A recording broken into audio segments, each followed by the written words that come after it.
Now let's talk about the simple machines. Machines are objects that make it easier for people to do work. Work means that we are exerting force and moving something.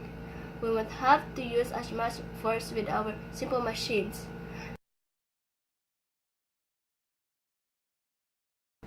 Let's learn about the 6 types of simple machines.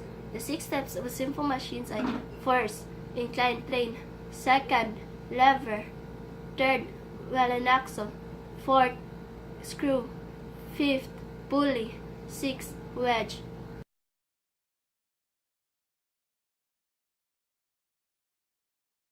Inclined plane.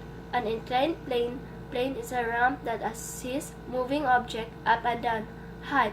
It is a plane surface set an angle against horizontal surface.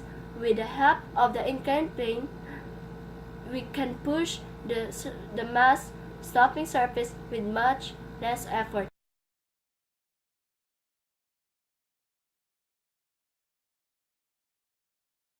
The second type is lever. The lever is one of the most basic forms of a machine.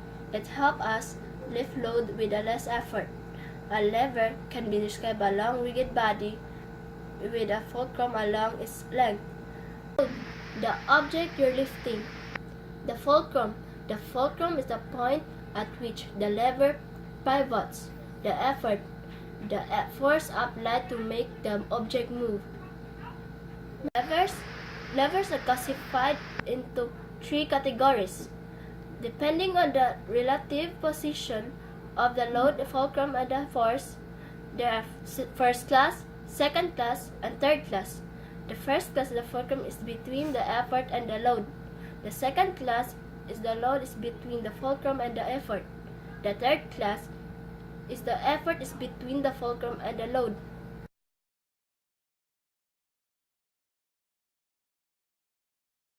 Third type is wheel and axle.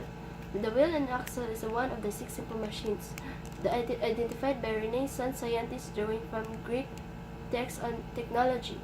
The wheel and axle consists of a wheel attached to a smaller axle so that these two parts rotate together, in which a force is transferred from one another.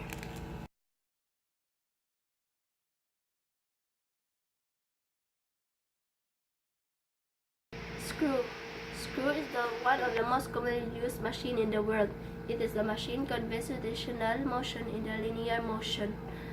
A screw has a long and thin metal shape with the thread spiraling along its length. The mechanical advantage of the screw increases when the angle of the spiral increases.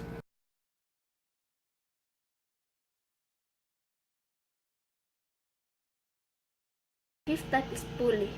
Sometimes it's not easy to lift heavy objects with only human force. This problem can be fixed with the help of a fixed axle with a groove along the edges to guide a rope.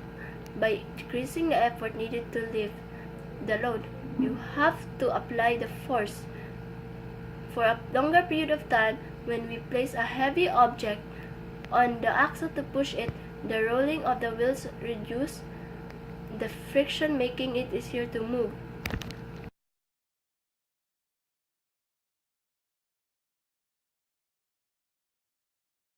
Sixth type is wedge. The wedge is the active twin of the inclined plane. But unlike the inclined plane, which is stationary, a wedge is useful by moving. A wedge is made of 2 inclined planes.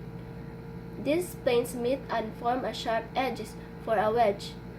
The effort is applied to the vertical edges of the wedge. We often see a wedge being used for many things: to cut portion of an object, to lift heavy loads, to avoid an object in place and avoid it from moving.